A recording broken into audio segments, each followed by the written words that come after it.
This is Concepts, where two pretentious sirs quibble over ideas that explain today's world. Phil Shea and Steve Rose.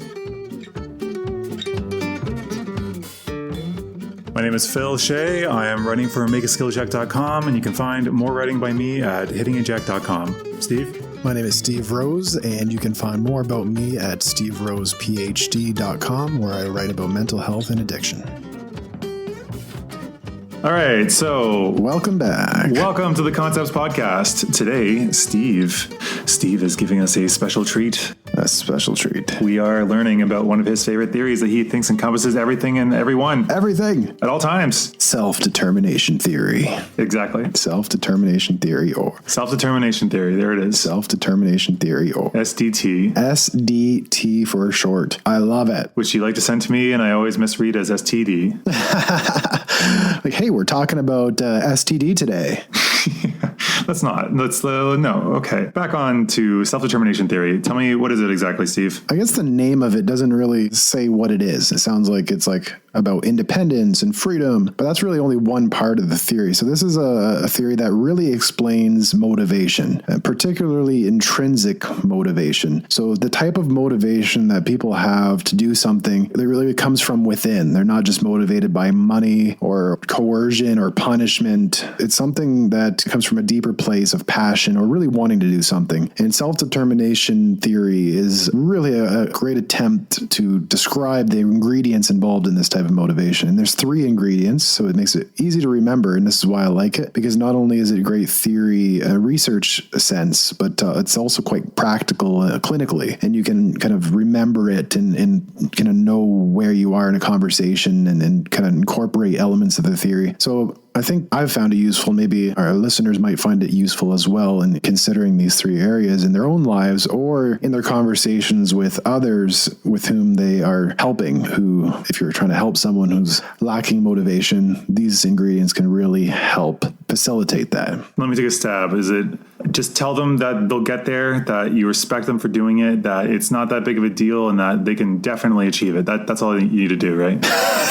You're being sarcastic. Yeah, you can do it. It's not that far. You'll be performing in no time, or whatever the hell it is.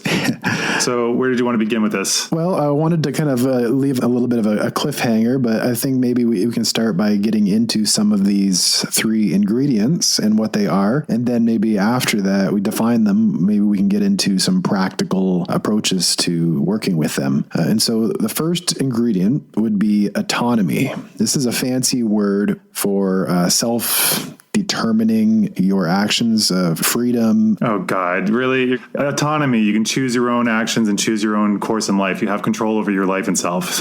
There you go. That's a bad. You're using your ivory tower verbiage here. You're self-determining. That's what the name of the theory is. Self-determining. Wait a minute. That's the name of the theory. That's probably not the best way to say it. You could have freedom and not feel like you have the freedom. So that's not it. It's that you actually feel like you have some level of freedom to choose and determine your actions. I'm stuck on that statement you just said, though. Hold on. When can you have freedom and feel like you don't? Well, you can have freedom and feel like you don't quite often. The question, though, is like, do you actually have freedom then if you don't feel like you do? Yeah, it could be a cognitive distortion going on, like we talked about in that episode. Yeah.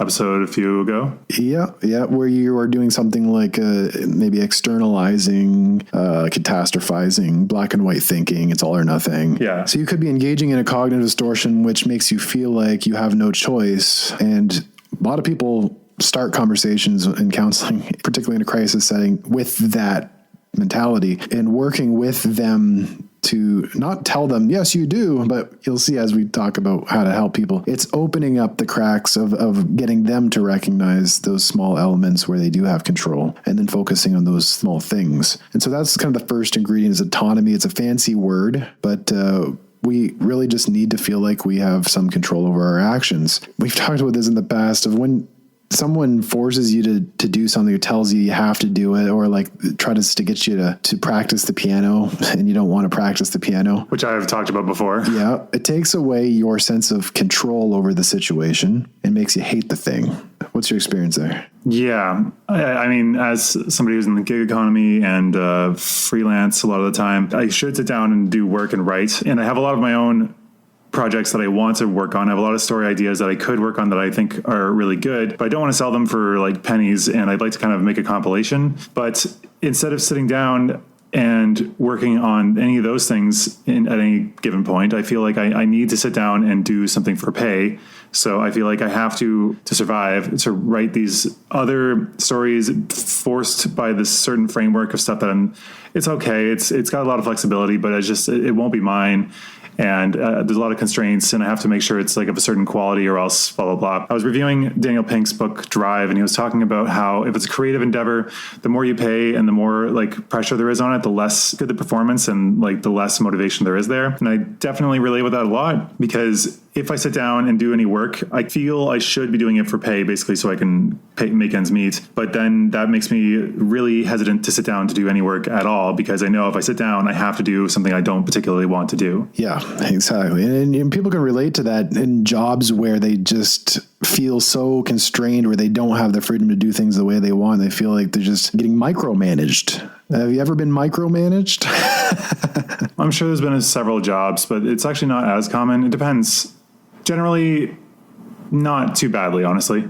Okay. How micro are we talking about? Like they want you to do things in specific ways and like chop things in specific ways or whatever. Yeah. Particular job, but they usually like stand over my shoulder and be like, no, not like that. Not like that, this way. But I hear stories, like horror stories, quite often due to the nature of the calls I take, where people feel quite micromanaged or just completely like in a toxic environment, constrained. Just a reminder for anybody that has just jumped in more recently. Steve is a counselor online, particularly with emergency calls. Was it?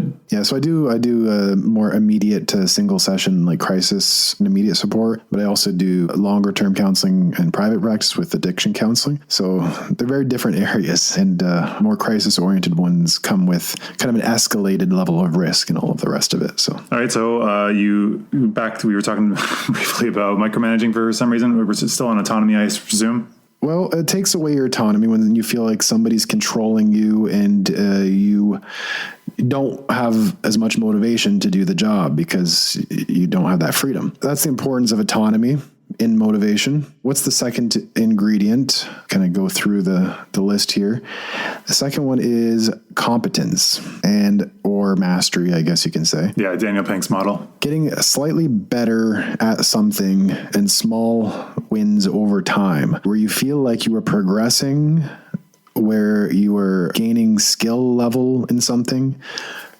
And it's the opposite of, I guess, stagnation, feeling stuck, or actually actively declining in skill level. Or I think maybe more like something that there is no real depth. Like, for instance, if you have to just screw this onto that or just like put on rivets. Or there's no skill level, yeah. And you're just standing on a line, you can't improve at all. There's no like, well, I mean, I guess you can. Everything can get slightly better, but like not in a meaningful way. Yeah. Like you can get slightly more accurate, shave off a couple of milliseconds. Yeah. And so things that with very little skill or room for improvement, it would be kind of that stuckness. This particular ingredient relates a lot to the concept of flow, which actually, now that I'm thinking, we could probably talk about flow at some point as a concept. You know, what's funny about that is that like it's such a looming force in psychology that I have not actually read the seminal work by, was it Csikszentmihalyi?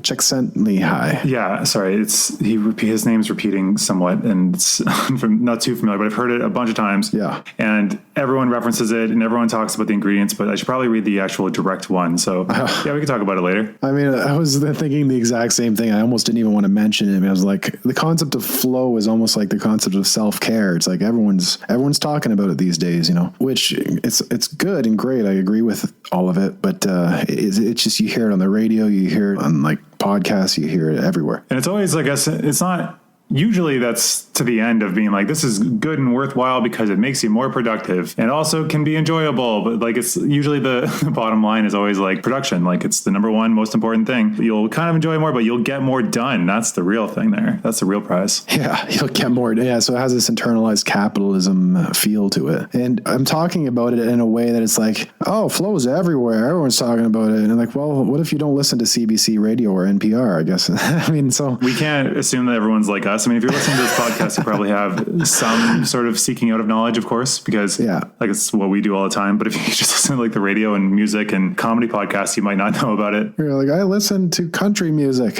What are you talking about? They talk about flow all the time. If you're listening to hip hop, they talk about flow. Yeah, the verbal flow.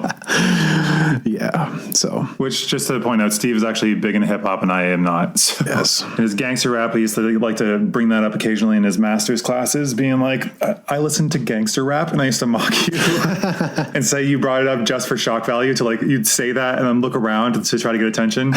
You probably didn't, but I just liked the image of that.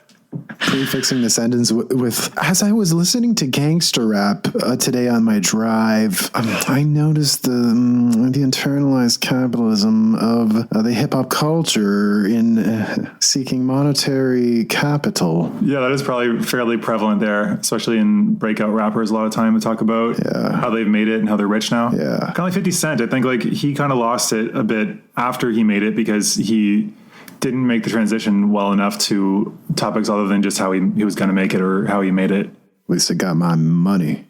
Yeah, I hear that's a somewhat common trope where like the kind of whole freshman slump, sophomore slump. Is that true? Sophomore slump? What do you mean? For like their second album or whatever, like after they make it big, if they don't make the jump from talking about just how they're going to make it, because like a lot of their early stuff will be about their life that's more relevant, right? Like living whatever conditions they may be and how they're trying to make it and make something of themselves. And then once they do hit it big and we know who they are, they've already done that and they have to kind of make this content jump from how they're going to make it and how they're going to get money and stuff. And then they have to jump to like other topics that are still how they have money now. Well, yeah, but like stuff that's still more relatable to average people, I think. The most popular hip hop doesn't do that. It's very much like, now look at all my money. Like I got Lambos. Like it's very in your face. I've made it. Like, look at me. I'm all the way up. It's like aspirational content, kind of like you could do this too, maybe, or vicarious living. Because like to me, it seems like that content would get boring. It's not aspirational. It's very like, look at me, I'm better than you.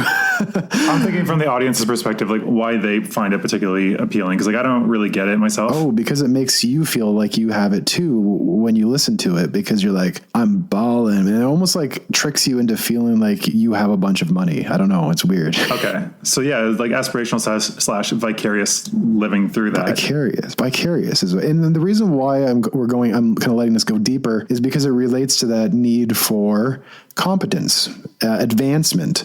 But the way we're talking about here is almost the diluted version of that. It's almost like a tricking yourself into the dirty high of a fake advancement, feeling like you've made it when you really haven't. Posturing. It's posturing. It's compensating for that lack of mastery or competence by saying, look at all I got. I mean, I'm thinking more like the venue of like charlatanry, where you will kind of go around and it's kind of like that one study. This is related to motivation, where if you go around telling people about the plans you're going to do, then people say, wow, that is a good idea. And then you're less likely to do it. I don't know if this has been contested. I think this entire episode in particular should be taken with a grain of salt because of the replication crisis, which we'll get into. No, we will talk about that. It should be taken as credible, but take everything as a grain of salt. Well, no, yeah, with a grain of salt means like take it as credible, but be aware that it can change, it can shift, like everything in science. Because to me, a grain of salt means like, yeah, just disregard it.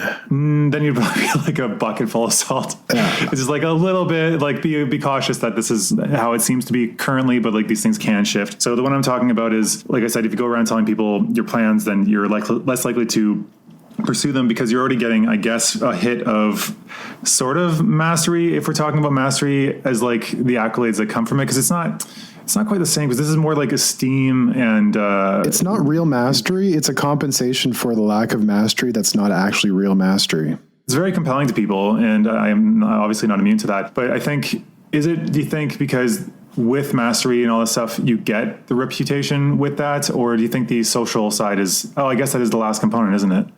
Yeah, that's the last component. But what you're referring to here is external validation. Like, I got my money, look at me, look how great I'm doing. And that's when you're telling people your goals and like, look at my diet, I'm doing great. That's external validation, which is very different than intrinsic motivation. So what you're doing is compensating for the lack of intrinsic motivation / competence piece by getting extrinsic validation, which is really not actually getting the real need met. It's just kind of the dirty high version that's more short-term gain, long-term cost. Right. Like get rich quick, but in motivation sense. Yeah, in motivation sense. Because you'll be like on fire and you're blasting that gangster rap, rolling down the street, blasting that. Rolling down the street in your leased Lamborghini. You're bumping them beats and you're like, yes, I made it. Almost, it's like a drug. You trick yourself into getting that sense of mastery. Like, I've mastered life. I'm better than everyone. It's like kind of an external dirty high that goes away and then you're left with nothing.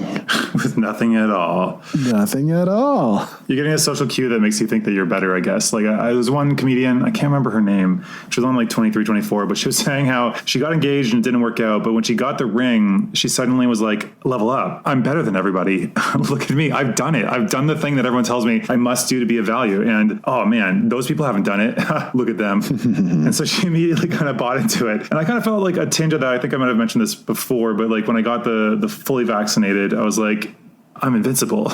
Not really. Yeah, I know. I think I got that too. But like, you're like, finally, I can do that. I can go about like a normal person. I have this extra power. Yeah. But anyway, I think we're a little bit off. So you want to go back to where? A little bit. So we've talked about little astray. Yeah. Autonomy was the first one. We talked about you need that sense of control in your situation. We talked about competence as the second one, is that sense of leveling up and doing it internally based on actually accumulating skills that are meaningful for you rather than just showing off. Now, the third one is relatedness, which you were alluding to in the social piece, is a feeling of connection to others or something bigger than yourself. It's the opposite of isolation. You say you're a painter and you're getting better, you're doing it yourself, you live off the land, I guess, so you can do whatever you want. What would be the problem then? I guess you don't feel like you're contributing to the community. Would it be better, I guess? Would you be more motivated? Yeah, you probably would, I guess, now thinking about it. You feel like you're actually helping people and doing it for a common good. I'm going to deviate a little bit talking about like some business stuff, if that's all right. Yeah. Okay. So for me, I think originally when I started off with business stuff, I was doing stuff for myself, being like, I will profit from this. I will do better. It'll be great for me. And I found that actually when doing that, when trying to make sales calls and try to connect with customers, I would be very nervous. Mm-hmm. And this also kind of felt like dating as well, where like when speaking to an attractive woman, like you're going up, if you're trying to get something from them, like validation or something, you're always going to be much more nervous. But then in business, at least when I shifted, or both rather, but like when specifically it's more tangible with business, when I shifted to thinking about how like I am actually giving something to the customer and that this is something they should want and it will actually help them, then you feel much more brazen and bold in doing these things because you know that it's actually a kind of net negative if you don't take action. Because if you sit back and you don't actually try to at least introduce this to people, give them a choice, let them know that it's there, then you could actually be taking something away from them that could be beneficial ultimately. And I guess that's kind of like how we can stoke the flames of motivation a bit more. It's interesting how you,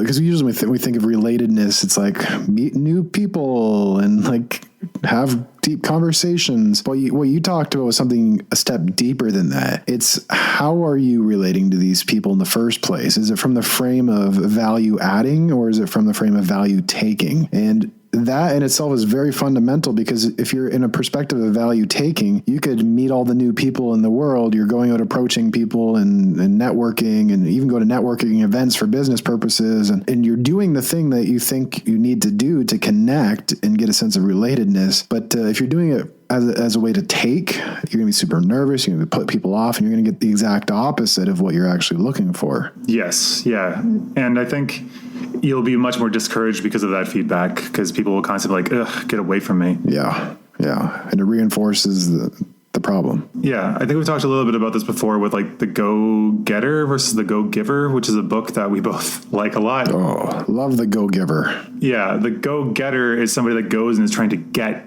as the name implies, from people. They're not actually giving anything. Or People That Never Eat Alone is a great book by Keith Ferrazzi because he kind of points out that there's like the shitty way of networking, which is going out and constantly trying to benefit. Like anybody that's really into business or into professional development stuff, you'll find there are people that are running around just trying to take from people. They're trying to make the connection for themselves. They're not really focusing on how that connection can benefit either other people in their network or the person they're speaking to. And they kind of come across like if you say like I'm a networker or I love networking, I love hustling networking, most most people will probably start assuming you're kind of some slimy dude that's trying to take stuff from people and that they don't actually really want anything to do with. Yeah. Other than if you're useful, but they don't like you as a person. Yeah. Networking has a bad reputation. And I get why. Been to a lot of conferences and it's just kind of like, hey, nice to meet you. Here's my business card. Shallow. But I don't think most people are like that from at least the context that I've been in. I think people are a little bit more sophisticated than that. I think it depends on the field, because I think the more money that is flowing and the more freely it's flowing, the more of these people you'll probably find. So likely investment things, finance, perhaps higher level business, which neither of us have anything to do with. So I'm purely spitballing, but it just seems to me that like in those areas of tech, high tech stuff, those places tend to attract a lot of charlatans. And I think they tend to be the ones that are going to be more likely like this. Or if you're just kind of walking down the street and someone's like, hey, here, take my mixtape, listen to my music. Oh, I'm going to charge you for that. You touched it. Like, like you can find. Oh my God. You can find. Yeah, I know. In China, there was this guy that was dressed up as the Monkey King. And he would go around being like, yeah, take a photo with me. And then we'd take a photo on our phone. So we already have the photo. And then he'd say, actually, now you have to pay me this much money. And it's like, what?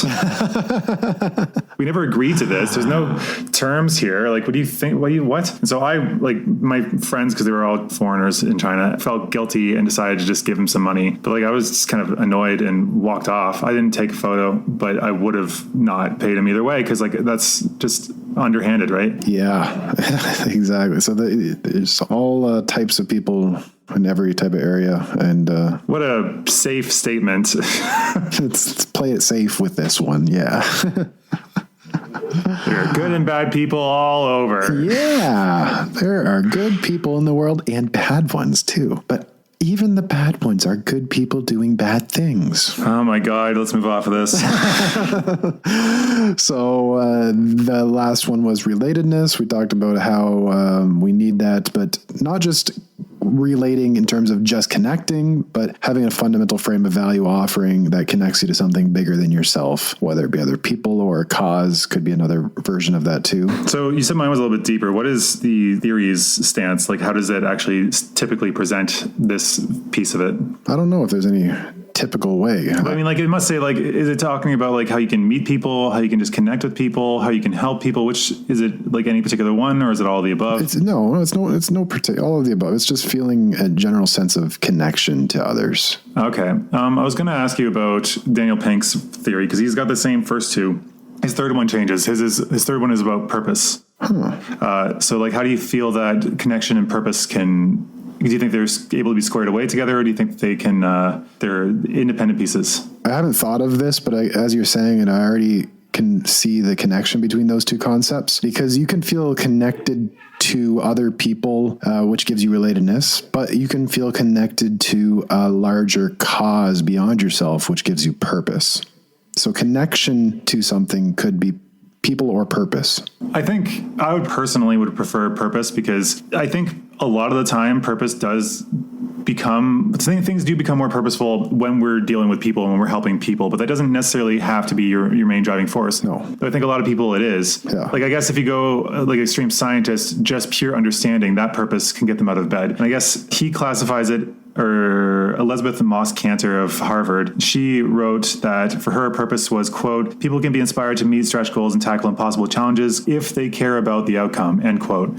So to me, that makes more sense. But like, oftentimes they can be similar or adjacent, because connection does often create purpose in the thing you're doing. Like me building the land project to just have like my own space where I can live off the land and live cheaply. That's motivating enough to like escape the kind of rat race and all that, but feel much more propelled to do it when I can focus on how other people can also benefit from that. So it's easier to push yourself more, I guess. Like, I don't think it'd be as motivating. I mean, I could be very pro nature and all that, but like, I don't think it'd be as motivating to just buy a huge chunk of land just to let it be natural. I mean, that is motivating, but not nearly as motivating to me. Well, I guess you could technically have more agricultural or environmental purposes that are not connected to people. And that sense of relatedness is something that you're experiencing in connection to nature itself, or you can even go even deeper and say like it's connection to the universe, or it becomes kind of spiritual at some levels if you take it that far. More evolved than I am. Much more evolved than us peasants. So is there anything else you want to say about these three things, or did you want to move on to ego depletion and all that? Well, another name for these three things beyond self-determination theory is basic psychological needs theory is kind of another way it's been phrased. I like that phrasing of it because because self-determination just focuses on the autonomy piece. It doesn't suggest the other two concepts involved in the theory. But if you call it basic psychological needs, it comes in a package and you can kind of recognize there's more there than just one thing. Almost like Maslow's hierarchy of needs. There are several of them. There's, depending on your orientation. I think it's got a different flavor though, personally, because if you think about it, self-determination theory is about like figuring out what you're going to do with yourself. Whereas basic psychological needs are like what you need to be satisfied and complete. And in that phrasing, I think it should be connected, the relatedness or connection, because being isolated, we're a social species that like you can, and many do, and I think I am included in that, solitary confinement to be a form of torture, because we are built to like ping off of other people and to relate to other people. And in that sense, I think it is an essential component. But like in order to really work on something, I mean, I guess if you can make it more broad and talk about connecting to ideas or concepts or understanding, but I guess that's not usually the kind of connection people think of when we think of relatedness. I don't know. I guess they seem very, very similar, but it's a different framing. One is like being, and the other one is kind of like moving towards doing. Yeah, that's an interesting way to position it. And everyone knows Maslow's. I don't really think about it too often. I tend to rely. That's fair, because Maslow's, from what I understand, at least this was what I was taught when I was in school. It's been a while, so it could have changed. But they said Maslow's hierarchy of needs is actually one of the most prominent psychological theories that doesn't have very much empirical evidence of it. That's what I mean. There's some, I've seen some, but it's not worth its reputation, at least. It's something that everyone knows about, but it's not useful and or scientifically validated as self-determination theory, which has a lot more evidence and it's a lot more useful. Right. And it's a lot more actionable, because this one's just like, oh, what, are you feeling down? You're not doing enough work? Get more security, get some more food and comfort in that way. There you go. And the whole hierarchical nature of it too. I mean, I've written an article even criticizing the order at which people think it needs to be safety and security needs. And then you move up the ladder towards your relatedness and esteem needs. And really I've looked at instances, particularly with veterans, where it's the other way around, where they are in physical danger, yet somehow feeling like they're doing self-actualization. Figure that one out. You know, if you go just by the pyramid, you shouldn't be able to do you shouldn't be able to actualize the top of it if you don't have the bottom of it secured. And so, or I guess if you're in like extreme poverty, like, I mean, in those situations, often your like security and safety are not like assured. And I think, and this is maybe like a folk thing, it's not really based in research, but it's more, I guess, the experience that I've had, that like not within a certain level of poverty, at least what I've experienced, people are much more together with each other and as like kind of a group. A lot of the time, like it's easier to relate to people because you don't have all these walls and barriers and status kind of held up between you. And I guess in North America or like more developed countries, they say like the wealthier people get, the more space each individual gets. Like they buy like bigger apartments, but their happiness can kind of stagnate or decline as a result because you're kind of isolating yourself away. And I've also found this from travel. If you travel cheaply, you'll meet a lot of people and meet very interesting people and probably friends you can keep in touch with if you choose to. But if you travel more expensively, you're in luxury and you're kind of completely cordoned off from other people a lot of the time, unless you're on like a cruise or something. So it's this kind of weird thing. But I mean, like, I guess my point is like I was living in a hostel, and the one thing where there was like rats at one point and bed bugs. And I found that like the community was still really strong and great there. That was the one thing that it did have. So take away the pyramid, but even taking away all of the complex concepts involved in that theory, I think self-determination theory or the basic psychological needs approach we're talking about is more elegant, one may say, parsimonious if you're more of a scientific scientifically minded person, and I guess actionable if you're more of a clinician, perhaps. I'm just looking at the definition of parsimony because it'd be easier. Nope, it's not the right word. Why are you looking it up? Parsimonious in research, because you just dropped a big word and didn't say what it meant. Parsimonious means the simplest model/theory with the least assumptions and variables, but with the greatest explanatory power is the preferred one. So if you have something that can explain stuff that doesn't require a lot of like crazy assumptions and crazy variables, like the least amount of those things, the simplest that it explains the most is probably the most correct. Does that not fit? No, it does. I'm just explaining what that word means. Oh, good. I hear that word all the time, on the radio.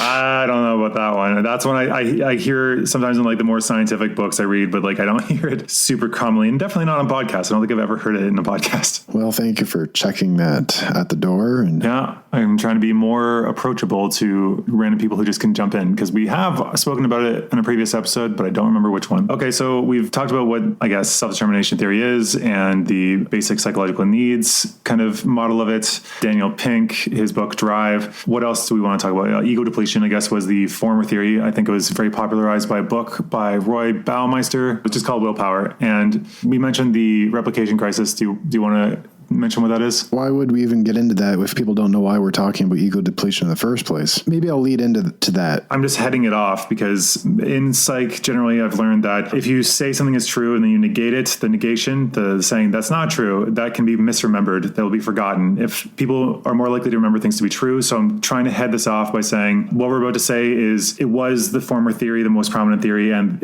with the replication crisis, there's been some question about how valid it is. It's a concept that it was one of the most popular things in psychology among psychologists, not like Maslow stuff, but it's up for debate like right now. Literally, it's being debated in the literature. So yeah, we are going to give our 2 cents. The reason why we're bringing up first, gotta define it. Yeah, the ego depletion is because this theory that we've been talking about so far with its 3 ingredients explains motivation. But when you ask the average person of what does it take to be motivated, they're not going to say, oh, well, autonomy, competence, and relatedness. Of course. They're not going to say that. What are they going to say? Well, it takes strong willpower, because that's our... Or grit. Grit, yeah. And so that's our common sense notions of what motivation entails. You got to white knuckle it. You just stop doing that. Just don't.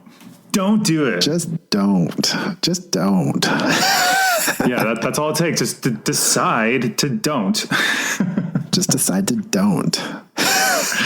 To define the theory, since we keep dancing around it, and I'm sure you're frustrated, dear listener, about what it is. Ego depletion is about this model where it talks about how the brain has a limited number of resources you can use each day. It works kind of like a muscle. The more you use it, the stronger it gets over time. But immediately after using it, like a muscle, you'll be weaker until you're able to rest sufficiently. The model kind of often links that to glucose, so the amount of sugar in the brain. And I guess if you're a low-carb person, they would say ketones, which can be converted to, I think, sugar-like uses for the brain. I don't remember exactly. But once you run out of that, then that's why. And that's why we get hangry. That's why if we haven't eaten, we have no willpower, etc. That's how the theory's basic notes. It's really crib notes. So it's been like a decade for me since I studied this. Yeah. And so this theory was an attempt to explain what is willpower, really, and the mechanics of how willpower works. And the conclusion would be, if the theory is correct, that willpower is not a very good thing because it's very short term. It burns out fast. It's like a dirty form of fuel for energy. And therefore, it cannot be trusted. It cannot be relied upon for long-term motivation. Okay. So willpower is to motivation as, I guess, inspiration is to doing productive work. Love it. Inspiration is the thing that sparks it and gets you going, but you need discipline. And in this case, I guess in ego depletion, the argument is you need structures or smarter choices instead of just relying solely on willpower. Yes. And for example, in the field of addiction, if you wanted to quit drinking alcohol, but you left all of the alcohol and the beers in your fridge, and you just decided, I got a lot of willpower, I'm just going to resist it. According to this theory, is your willpower will deplete shortly. Maybe you'll be able to resist it for a few hours hours, days, whatever, but you're just going to go back to it because you're depleting your limited willpower supplies. And so the alternative would be remove it from the environment. You're not burning willpower now because it's not a major trigger in front of you. And therefore you can use little bursts of willpower when needed in appropriate moments where there's unexpected triggers. But to remove it is the option here. And what are your thoughts? There are different catches to all that. Like if you have it available and you can see it, then that's going to, every time you see it, it's going to be brought to mind and it's going to be a temptation to do it. So the example was like having a bowl of candy near you. You're liable to eat more candy in general than if it were out of sight, even though it's still available, because you're not being constantly primed to think about it, to consider whether it's an option. For example, I guess people talk about how like they're on a diet and their friends invite them to go to, or they're just eating healthier, let's just say, better way. And their friends invite them to go to a buffet. They'll be like, okay, yeah, sure, I'll just eat the healthier things. But then like all that stuff is sitting there, and every moment that they're in the restaurant and they can walk by and see all the sweets and delicious deep fried shit, they are going to be tempted each time. And eventually, even though you're consuming food, you're going to eventually cave and have much more. So I guess the argument is you should be aware of when you'll be tempted and to not put yourself in temptation. People kind of get that in a common sense kind of way when it comes to dating and stuff. Like if you're in a relationship and somebody that is very attractive is kind of tempting you and you know they are, it's best to avoid them altogether than to give them the chance to possibly change your mind. But for some reason, when it comes to other things, we can overlook that and be like, it's just candy in a bowl in front of me. It's not going to tempt me. I can ignore that. So the goal here is to use as least willpower as possible because willpower can't be trusted. And what I also like about the ego depletion concept is that this is transferable. For example, if you're struggling with addiction to alcohol and you're constantly resisting candy, the depletion of your willpower in resisting the candy will make you more vulnerable to relapsing on or seeking out alcohol, for example. So it's not just about the thing that you're resisting. It's a general, all-encompassing kind of, you're exerting so much willpower in this one area that you're going to be vulnerable in all of these other areas as well. Again, I don't know the state of how valid this is. I remember actually back when I think I volunteered at a lab for a bit just after I graduated, and they were studying ego depletion there. And I remember reading some of the background papers and stuff where it was talking about how this doesn't actually hold up all the time. If somebody's taught about this model, then it will hold more true because they believe it to be true. Mm-hmm. This is why we have to be careful about how we kind of conceptualize the world, how we view the world, because people who didn't believe this was true or was told that wasn't true, like this thing doesn't deplete ego, it actually has been shown in studies to make people more gritty, I guess, then they didn't show the ego depletion ways of doing this. If you're wondering how people usually study this, it's kind of stuff like, if I can remember, first they make them have a test that would be supposing to deplete their resources. So they have to do something very frustrating and arduous or resistance. So like the marshmallow test where kids had the marshmallow set in front of them, that study has actually been debunked a lot since then, but it still kind of holds for standard socioeconomic status people. If they're sitting there watching it and they want it and they stop themselves from taking it, that will deplete some of their willpower resources. And then there would be a follow-up to see how that affected it and have something like, I want to say, for some reason I'm thinking about where they hold a medium weight dumbbell in one hand and they have to hold it as long as possible. Or I think there was like a painful hand submersion in cold water, not damaging, but just really uncomfortable. And they timed how long they could do these things for. And the more ego depleted they were, the shorter the amount of time they could actually do it. So that they found to be confirming the theory. Yeah. And that's the idea. Like the marshmallow test. You have this marshmallow in front of you. You're told you can't eat it. You have to resist it. And part of that study that was interesting I saw was the children that resisted it. It wasn't that they had necessarily better willpower per se, but if you look at the film of what they were doing, they were actually averting their eyes. They were looking elsewhere in the room. They're putting their heads down. So it was actually a form of distracting themselves. Yeah, it was a form of removing the trigger and therefore not depleting the ego. So these kids were not necessarily fundamentally having a stronger willpower. They just had stumbled upon better methods. Yes, and the other debunking of that study was that if you took into account how wealthy or poor the person was, poor people were more likely to cave, which they saw as like a lack of will. But the more realistic interpretation was that these kids may not have had this as an option very frequently, and they don't actually know. Maybe their life has been very inconsistent, promises not delivered a lot of the time. And so when the person says, hey, we'll give you a second one if you wait, they don't know if that's true. And so for them, they're like, this one's here right now. I can have it. Like a bird in hand is worth two in the bush. So I'm just going to go for it. They're not going to think of that. I love that criticism of the method, because it doesn't take into account the child's past experience with trusting that a reward's going to be coming through. That is very true. Yes, because it doesn't always. If life is predictable and generally things are delivered as promised and things go as planned, as I guess the more affluent are more liable to experience, then yeah, you're more likely to wait. And another flaw of the study was like, I think it was done with primarily affluent kids and they did well, which is like, they came from affluent families. Of course, they're likely to do better than most people. Anyway, that's all this off of that. You wanted to talk about the replication crisis slightly, about ego depletion. Again, because we've been talking about a lot of different ideas. Is the idea that you have a certain amount of fuel in your brain that is expended to do anything that is requiring exertion or focus or emotional control. What was the refutation you said? There was like a replication of it, but you said that it wasn't very good. Yeah, they did a meta-analysis with several different laboratories. I think there's 23 different laboratories actually doing this test where they were trying to see if ego depletion actually existed. And the tests they were using, the criticism is that it wasn't actually measuring ego depletion. The test they were using is called an E-cross test, where participants were instructed to go through a text and cross out the E's. And there's complex instructions of cross out only these E's or only those. And the idea of this was so that they exert their mental energy doing this complex task. And the idea is that they have less willpower than after the fact because they've depleted their ego on this complicated task. Criticism is that that's not actually depleting for someone's ego. And the participants actually said they didn't really necessarily feel depleted after the fact.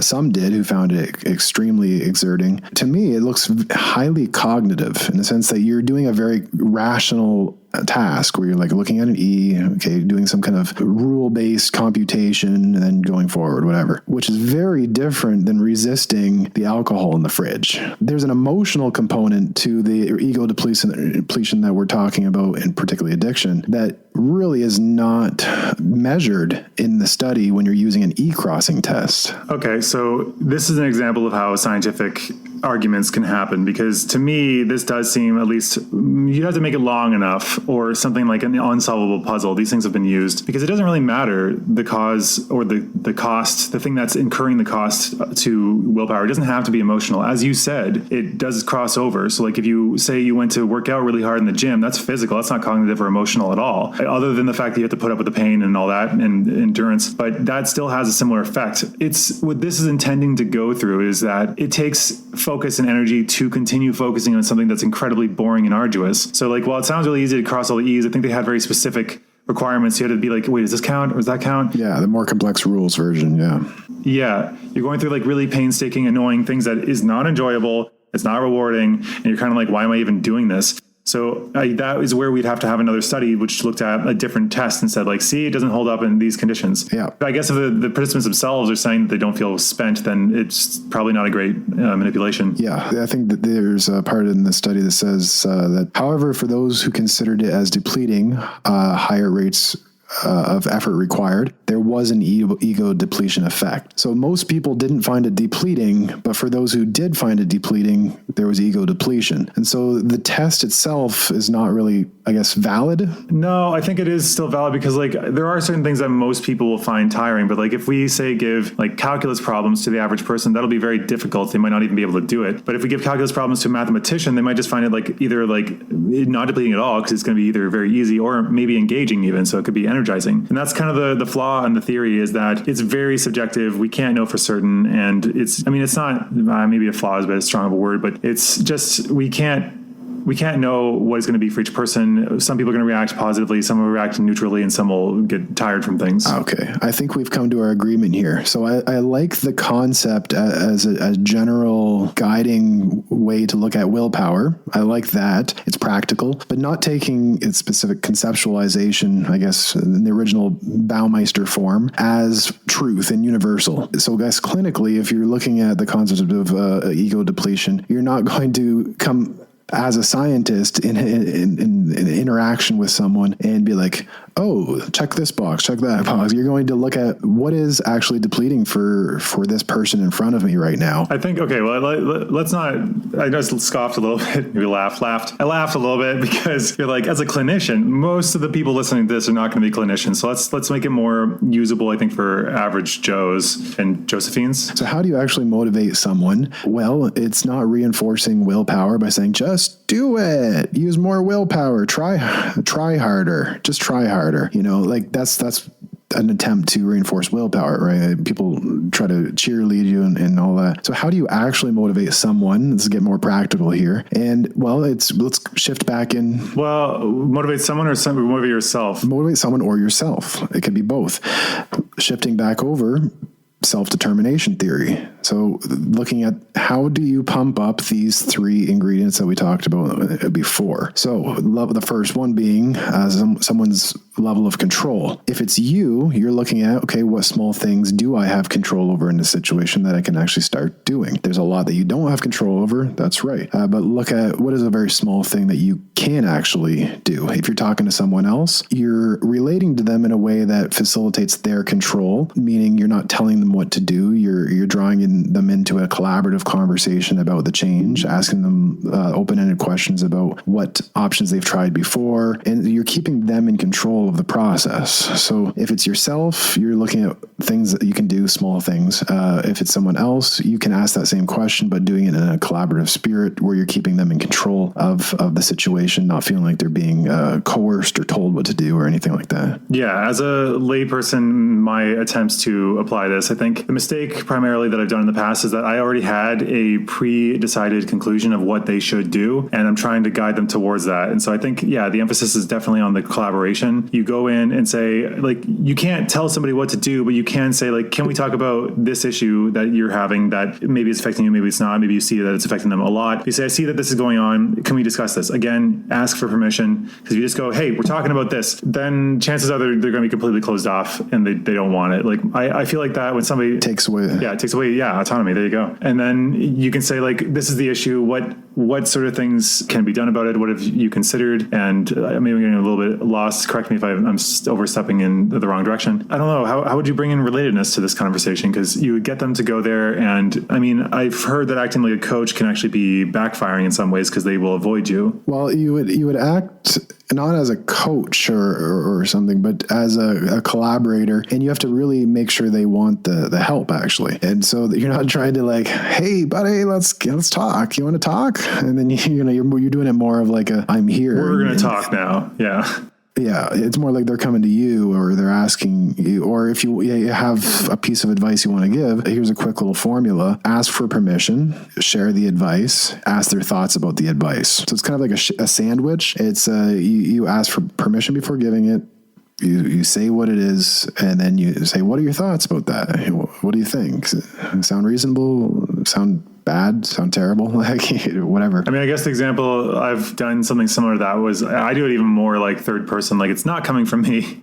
Like, hey, can I share something with you that I've seen somebody else do that's successful? And they'd be like, all right, sure. Like, I've seen this person do this. They seem to be focusing on this and this. What do you think about that? How do you feel like that would work in your situation? And then they'll either go with it or shoot holes in it. It's a lot more useful than any other approach that I've tried. It's actually surprisingly so, because you think it's such a small tweak, but it does get met with much better reception. Yeah. So like it's saying like, interesting. Some people I've talked to have tried this other approach in which they do this, and this. It's had some good results for them. I'm wondering what your thoughts are about that approach.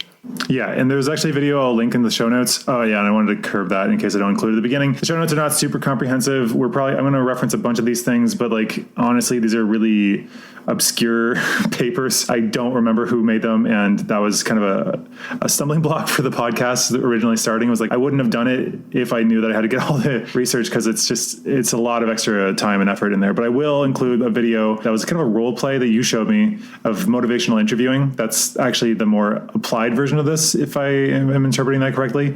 And he talks about a busy man, about his weight, and it's actually amazing how it goes. But again, it is a role play. It's not an actual real thing, because that has a whole privacy issue going on there. I have personally experienced situations like that. Maybe not as transformative, but I'm sure you also can speak to it, right? Yeah, this is the core of what I do on a day-to-day basis, is working in this kind of art form of motivation. And so we've kind of talked about the science, but there's a whole art to it as well. And we can do a whole episode on motivational interviewing. Thanks for reminding me.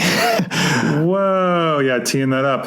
Does anybody ever say like, thank you profusely, and you just like kind of chuckle and brush off your shoulders and say, just doing my job, man? That sounds really... Did you just ever lean into that? Just doing my job. Sorry, no, not a big deal. I'm not a hero. Well, it's what I do. It's just, All right, and I don't know. Do you have anything else to say on this? We're going a little bit over our time limit. Yeah, I guess in summary, the job is addiction counseling is like selling people on their own best intentions. It's like a compassionate selling. You're really working on the motivational realm. It's so motivation focused, but not in the way you would expect. Because when you think motivational focused, you think it's like rah, yeah, you can do it, great job. And some of it is validation, like good job, but it's more of like a recognition of progress. And so you're like, wow, last time we talked, you were here, and look where you are right now. Like, you've done so much, you've come so far. And that points to that other piece of the self-determination theory that we didn't discuss in practical terms, which is competence or mastery. We talked about the autonomy piece of how to keep them in control. We talked about relatedness of just kind of, again, relating to them in normal ways that doesn't turn them off. But then how do you facilitate mastery? It's just that. It's validating things that are actually, in reality, they're doing. You're not just making up things and saying good job. You're pointing out evidence of, well, you were here back then, you did this, and now you're here. Wow. And so that provides that other piece of the motivation as well. Right. And I just want to plug a book that we are not being paid for. If you get through Audible, then maybe we get paid for it. I don't really remember how disclosure has to work in here, but it's a book called How We Change. Is that correct? By Ross Ellenhorn? Yes.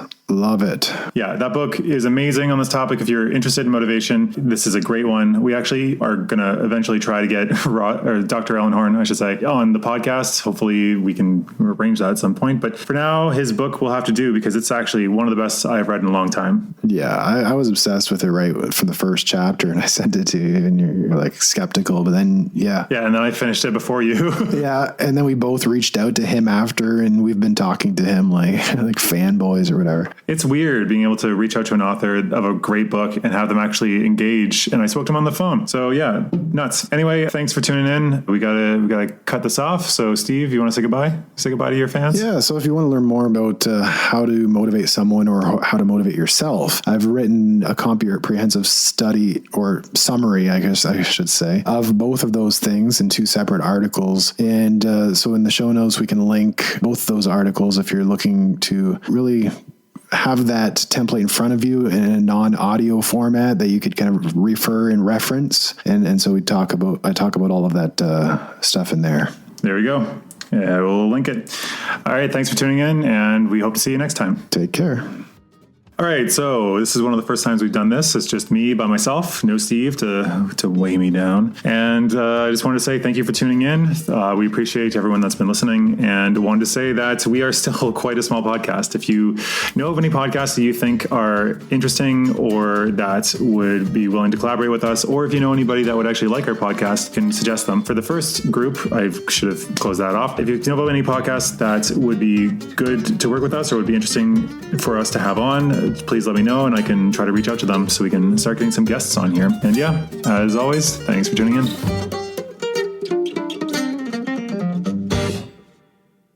You're particularly a bit of a downer, some would call you. So I'm gonna. No, we shouldn't do that. No, sorry. You're too down for me.